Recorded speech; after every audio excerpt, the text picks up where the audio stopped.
ষষ্ঠ দফায় ভোট রয়েছে বিষ্ণুপুরে। তার আগে আমরা এই ছবি দেখতে পেলাম, সেখানে বাম কংগ্রেসের মধ্যে একটা সংঘাতের আবহ কোথাও গিয়ে, কিন্তু ঠিক তার পাশেরই একটা বিধানসভা, বর্ধমান দুর্গাপুর, তার পাশের লোকসভা, বর্ধমান দুর্গাপুরের লোকসভা কেন্দ্র, সেখানেও এই বাম কংগ্রেস ভোটকেই আবার টার্গেট করছে বিজেপি।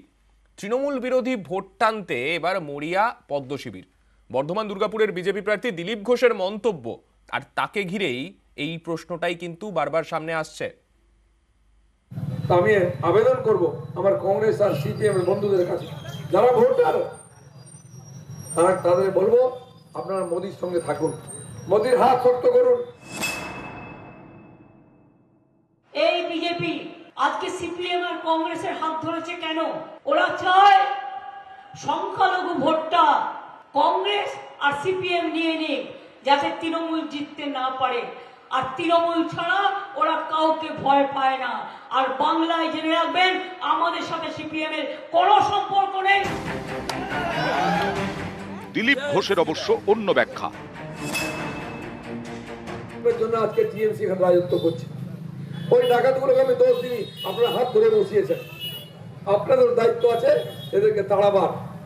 তাই আমি বলছি, রং করে দেখবো, আবেদন করব আমার কংগ্রেস আর সিপিএম এর বন্ধুদের কাছে, যারা ভোটার তাদের বলবো আপনারা মোদির সঙ্গে থাকুন, মোদির হাত শক্ত করুন।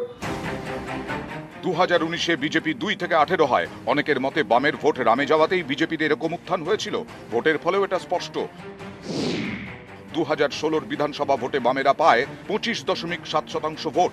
19-এ যা কমে হয় 7.5%, অর্থাৎ বামেদের ভোট কমে প্রায় 18%। আর 19-এ কংগ্রেসের কমেছিল প্রায় 7% ভোট। দুদল মিলিয়ে ভোট কমে প্রায় 25%, আর 16-র তুলনায় 19-এ বিজেপির ভোট বাড়ে প্রায় 30%। ভোটের এই অঙ্কেই স্পষ্ট বামেদের ভোট গেছে বিজেপির ঘরে। পর্যবেক্ষকদের একাংশের মতে 21-এর বিধানসভা ভোটে কিন্তু বাম ভোট সেভাবে রামে যায়নি। ভোটের ফলও সে কথা বলছে। 19-এর তুলনায় 21-এ বিজেপির ভোট কমে প্রায় 2%, তৃণমূলের বাড়ে প্রায় 4%। বাম এবং কংগ্রেসের ভোট কমে 2% করে, অর্থাৎ মিলিতভাবে 4%।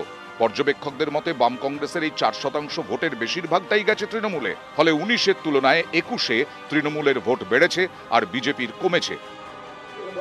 পর্যবেক্ষকদের একাংশের মতে এই অঙ্ক মাথায় রেখেই বিজেপির একাধিক নেতা নানা সময়ে বাম ভোটকে রামে আনার ডাক দিয়েছেন।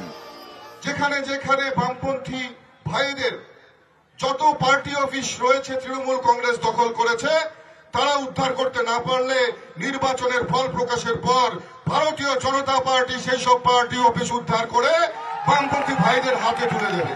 কিন্তু অনুরোধ একটাই, ভোটগুলো নষ্ট করবেন না।